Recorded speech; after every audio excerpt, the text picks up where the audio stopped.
This video contains major spoilers for the story of Death Note. Well, guys, hello.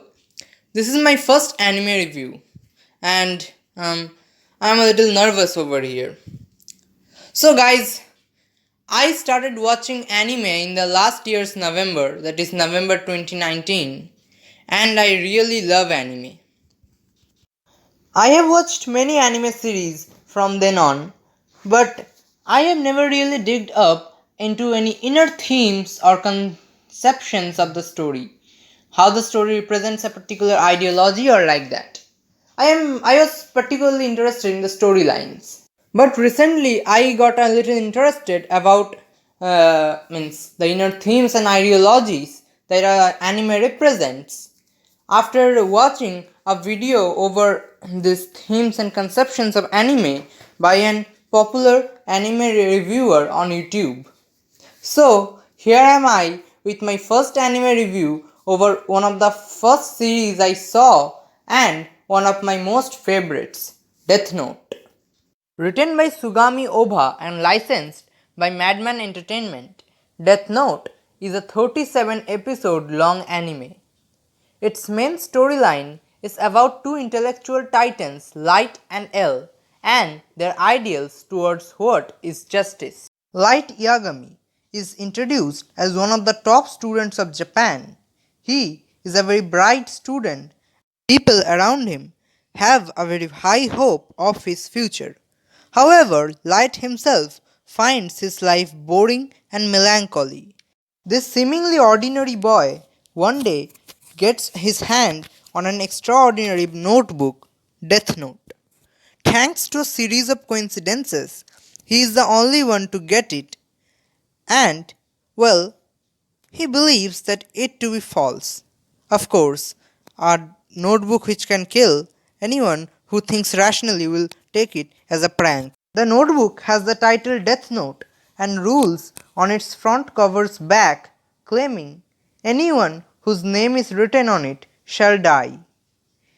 Light thinks it's a great prank, although it's in much detail.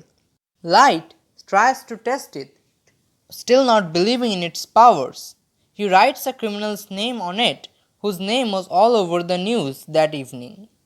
Nothing happens at first, and he goes on to switch off the TV, but then sees the reporter report that the criminal is dead. Light is shocked and believes it to be a coincidence. But another death in the evening confirms the Death Note's power. Light then suffers from a dilemma that he is becoming a murderer. However, he then overcomes his guilt on a moment and pledges to eliminate all criminals and re-establish justice all over the world, believing that it was his purpose from beginning and that he receiving the Death Note is the sign of the same. Besides, who am I to pass judgment on others?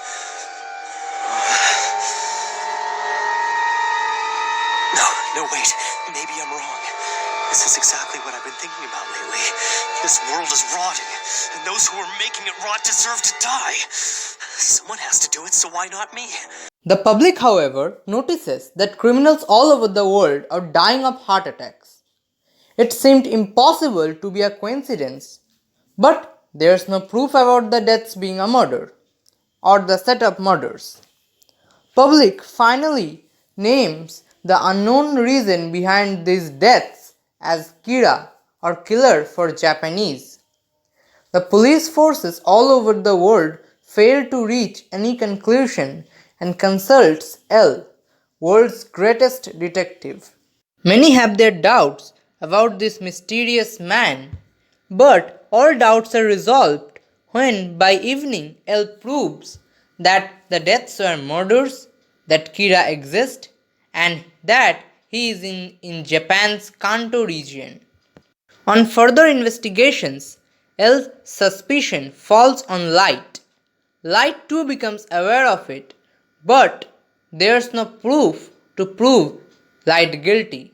So the entire investigation becomes a game between Light and L, where Light and L tries to be one step ahead of each other. Or, in other words, Each Each of them has to hunt down the other without knowing the other's name or face. And the first one whose identity is revealed will die.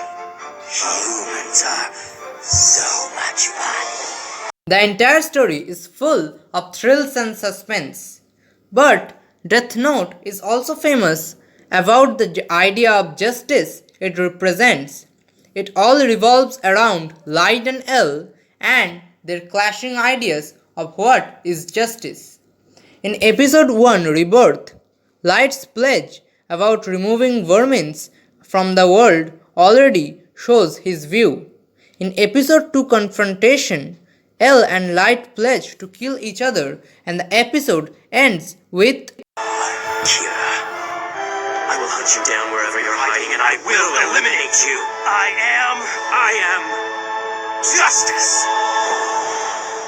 But in episode 30 Justice, we see another side of justice told by Light. If Kira gets caught, then that makes him evil. But if he wins and rules the world, then I guess he's justice. Even L agrees to it. In Death Note One Shot Special, Nier recalls L saying, "It's not a sense of justice. Figuring out difficult cases is my hobby. If you measured good and evil deeds by current laws, I would be responsible for many crimes. The same way you like to solve mysteries and riddles or clear video games more quickly. For me too, it's simply prolonging something I enjoy doing. That's why I only take on cases that pique my interest. It's not justice at all. And if it means being able to clear a case, I don't play fair. I am a dishonest, cheating human being who hates losing." It strongly questions the existence of absolute justice, over which much of today's society and law system is based on. To me, the series' sound design was phenomenal and beyond comprehension. The first opening, The World by Nightmare, and first ending, Illumina, also by Nightmare, are one of my favorites. The second OP and second ED are also good, but to be honest, I didn't find them much of interesting either in animation or in the song itself. It's completely my perspective though. Other characters like Shinigami Ryuk, the star Misa Amane, the special provision for Kira, the Japanese task force, and others are also very interesting characters as individuals and as a part of the entire story, building up the thrill and suspense the series upholds.